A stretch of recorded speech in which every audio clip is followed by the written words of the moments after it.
ഇഷ്ടമുള്ള സംഘടനയിൽ ചേർന്ന് കഴിഞ്ഞാൽ കൊലവിളിയാണോ അതിനുള്ള മറുപടി എന്നുള്ളതാണ് SFIയെ സംബന്ധിച്ചോളം ഉയർന്ന ചോദ്യം. ഉത്തരം പറ.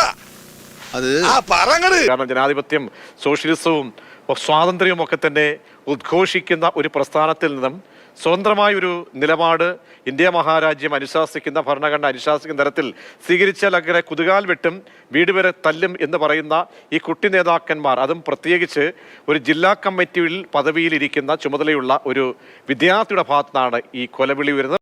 നീ ആരാ എന്നോട് എതിർക്കാൻ? ഇങ്ങോട്ട് ഇറങ്ങി വാടാ എരപ്പാളി.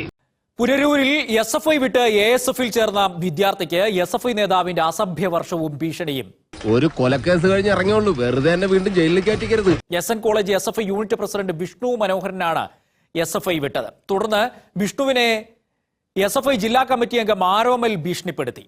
പുനലൂർ മുതൽ വീട് വരെ അടിക്കുമെന്നാണ് ഭീഷണിപ്പെടുത്തുന്ന ശബ്ദ സന്ദേശത്തിൽ ഉള്ളത്. ഇന്നെങ്കിലും പോയി അടിച്ചനച്ച് കുളിച്ചിട്ട് വേണമെങ്കിൽ അവന്റെ ബോഡിക്ക് റീത്ത് വെക്കാൻ പാടാ. എല്ലാത്തിനും കാണിച്ചുതരാം.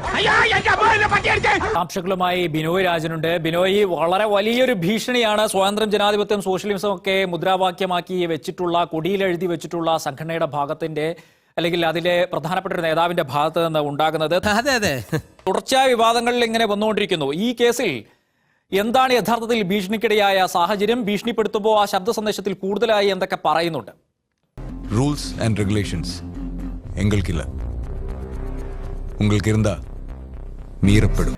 SN college unit president Vishnu മനോഹരനെയാണ് ഇങ്ങനെ ഭീഷണിപ്പെടുത്തുന്നത്. വിഷ്ണു SFI വിടുകയായിരുന്നു കഴിഞ്ഞ ദിവസം, എന്നിട്ട് ചേർന്നത് ASFലാണ്. SFIയുടെ ജില്ലാ നേതൃത്വം ഈ വിഷയത്തെ, ASFന്റെ ജില്ലാ നേതൃത്വം എങ്ങനെയാണ് കാണുന്നത്?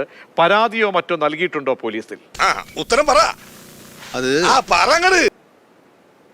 തീർച്ചയായും പൊതുബോധത്തിന് നിരക്കാത്ത നിലയിലുള്ള ഒരു സമീപനമാണ് SFIയുടെ ജില്ലാ കമ്മിറ്റി അംഗത്തിന്റെ ഭാഗത്ത് നിന്ന് കഴിഞ്ഞ ദിവസം ഉണ്ടായിട്ടുള്ളത്.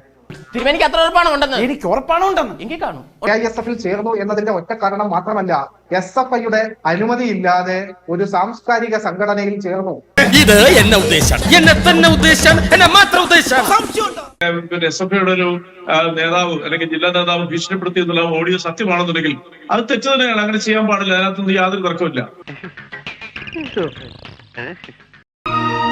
കാലം കുറെ ആയില്ലേ ഈ പകയും വൈരാഗ്യമൊക്കെ മനസ്സിൽ കൊണ്ട് നടക്കുന്നു. ഇനിയെങ്കിലും അതൊക്കെ ഒന്ന് അവസാനിപ്പിക്കും, എന്നിട്ട് എല്ലാം മറന്ന് മാപ്പാക്കണമെന്ന് പറ.